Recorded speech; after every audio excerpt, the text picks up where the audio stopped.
Assalamualaikum warahmatullahi wabarakatuh. Saya Rudi Hermawan, NIM 2018-01-386. Di sini saya akan mempresentasikan tentang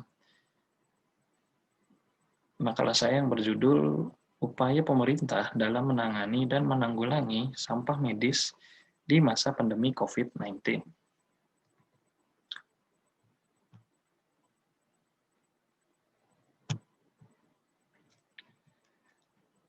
Yang pertama, latar belakang masalahnya.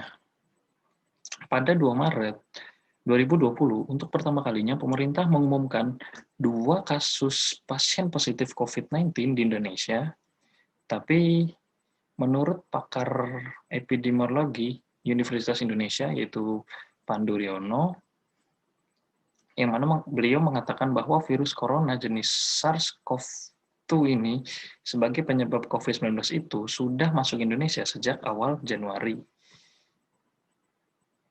Namun kasus pertama yang ditemukan pada awal Maret lalu sudah menyebar secara lokal dan bukan merupakan kasus impor. Dikarenakan telatnya penanganan dan penanggulangan COVID-19 oleh pemerintah Indonesia, yang mana virus COVID-19 ini telah menyebar di beberapa wilayah di Indonesia. Limbah medis pun ikut meningkat secara signifikan. Limbah medis merupakan limbah bahan berbahaya dan beracun atau B3 yang wajib dikelola baik pada masa normal, begitu juga di masa darurat pandemi coronavirus disease ini atau COVID-19. Kemudian, limbah medis Indonesia tergolong ke dalam limbah B3 yang pengelolaannya diatur dalam Peraturan Pemerintah Nomor 101 Tahun 2014 tentang pengelolaan limbah bahan berbahaya dan beracun. Pengelolaan limbah B3 dilakukan dengan prinsip kewaspadaan dan menggunakan metode pengelolaan limbah yang aman dan ramah lingkungan.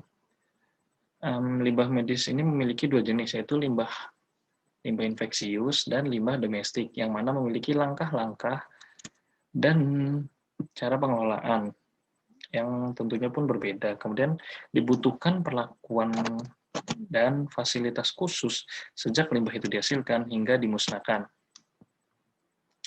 Rumusan masalah yang pertama itu adalah bagaimana pengelolaan limbah infeksius dan limbah domestik di rumah atau fasilitas isolasi mandiri dalam penanganan COVID-19. Dan rumusan masalah yang kedua adalah bagaimana respon pemerintah terhadap gap kapasitas pengelolaan limbah medis. Tujuan penelitian bertujuan untuk mengetahui upaya pemerintah dalam menangani dan menanggulangi sampah limbah medis di masa pandemi COVID-19, serta untuk mengetahui kebijakan yang diambil oleh pemerintah tentang masalah tersebut.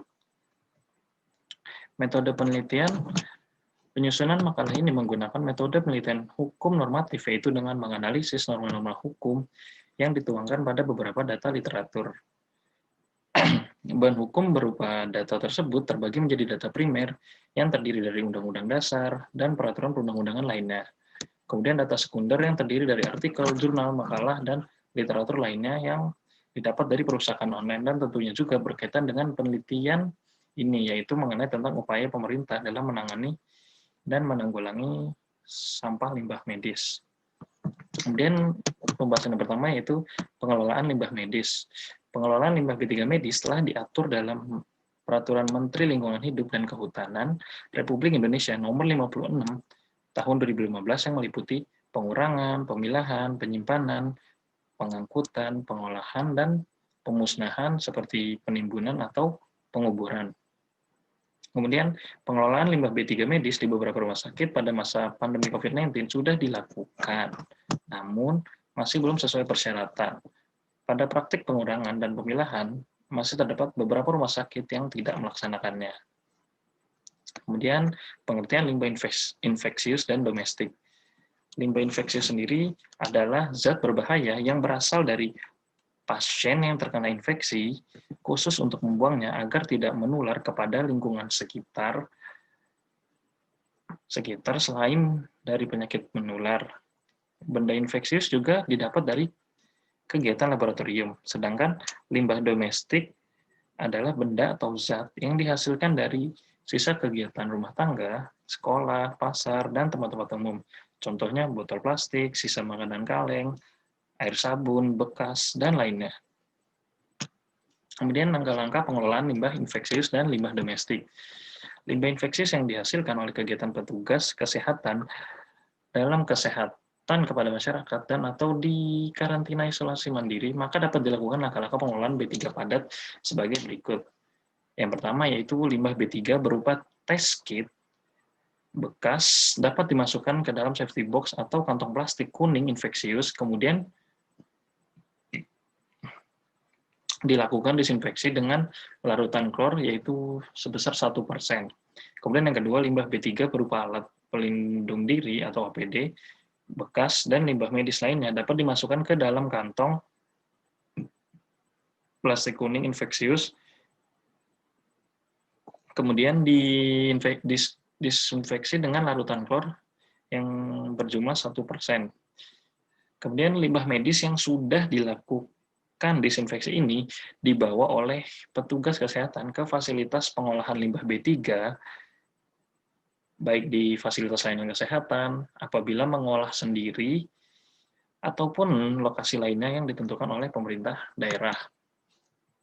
Kemudian limbah domestik juga dihasilkan dari lokasi karantina isolasi mandiri yang dapat berupa sisa bahan makanan, kardus atau plastik, makanan kemasan, kertas, dan kardus bekas, kardus bekas. Langkah-langkah pengelolaan limbah domestik adalah sebagai berikut, yaitu limbah domestik padat dimasukkan ke dalam wadah yang dilapisi kantong plastik warna hitam dan tidak boleh dicampur dengan limbah infeksius.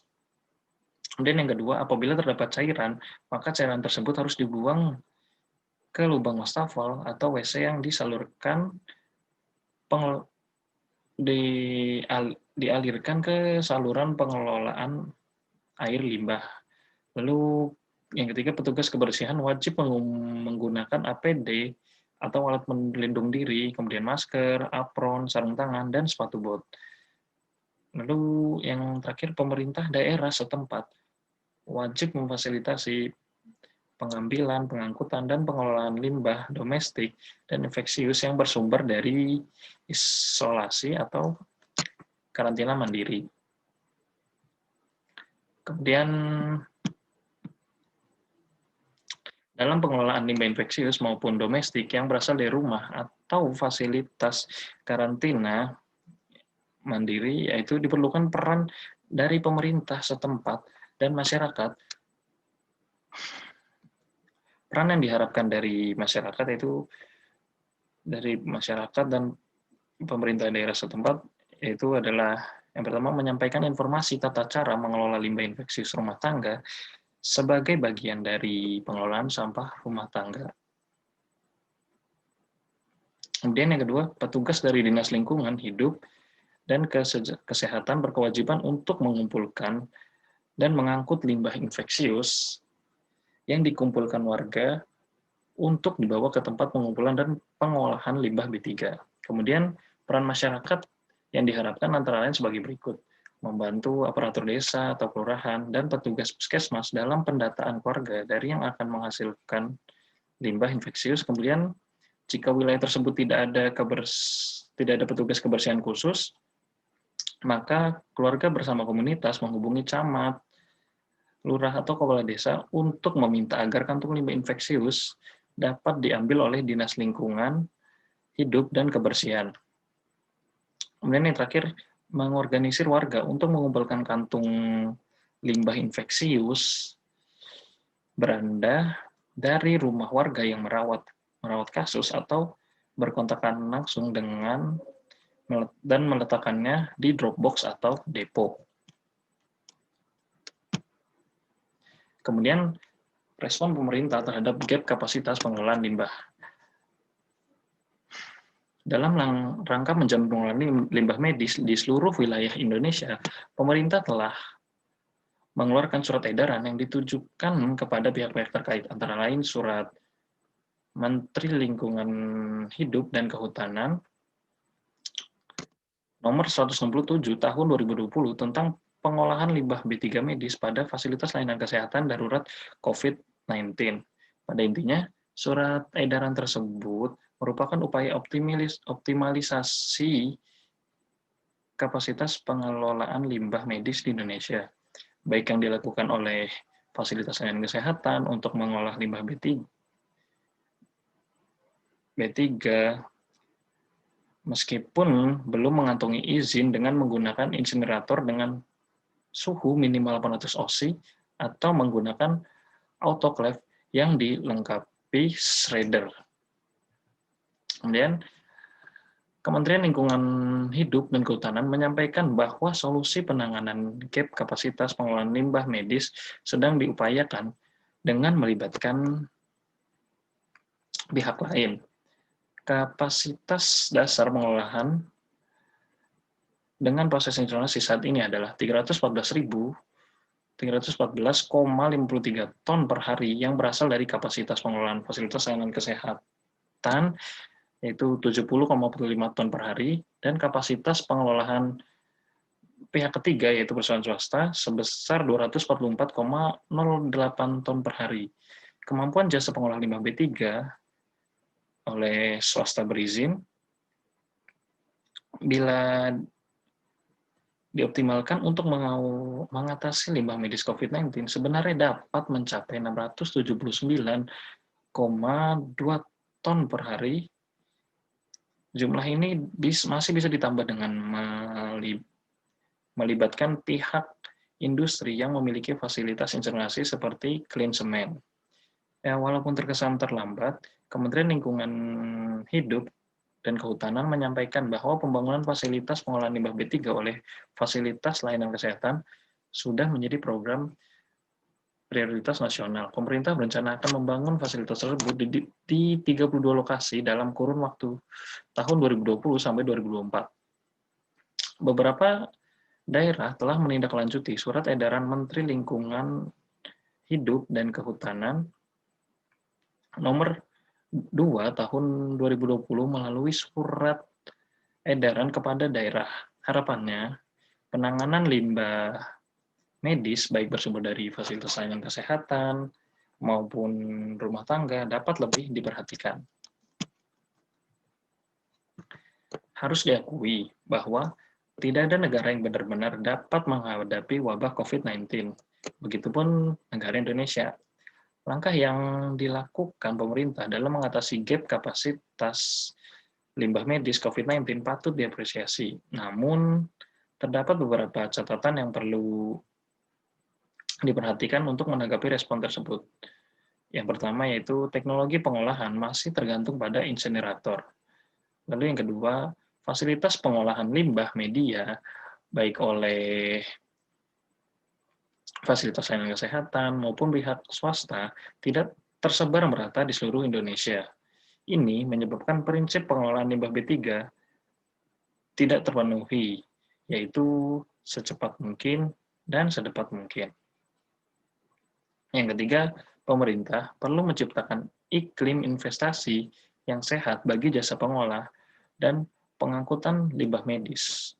Rendahnya investasi usaha dalam bidang ini salah satunya diakibatkan oleh perizinan yang bisa dibilang cukup rumit.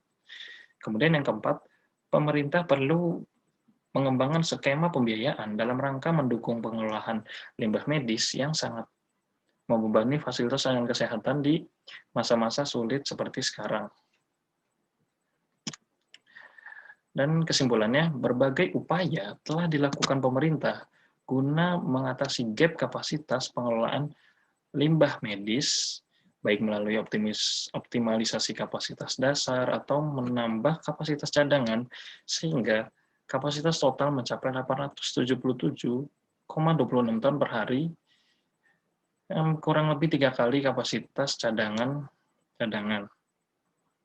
Untuk kedepannya, DPR diharapkan dapat mengarahkan pemerintah untuk mengembangkan teknologi pengelolaan limbah medis yang tidak hanya bergantung pada teknologi insinerasi, kemudian menyebarkan fasilitas pengelolaan tersebut ke seluruh Indonesia, serta meningkatkan iklim investasi jasa pengolahan dan pengangkutan limbah medis.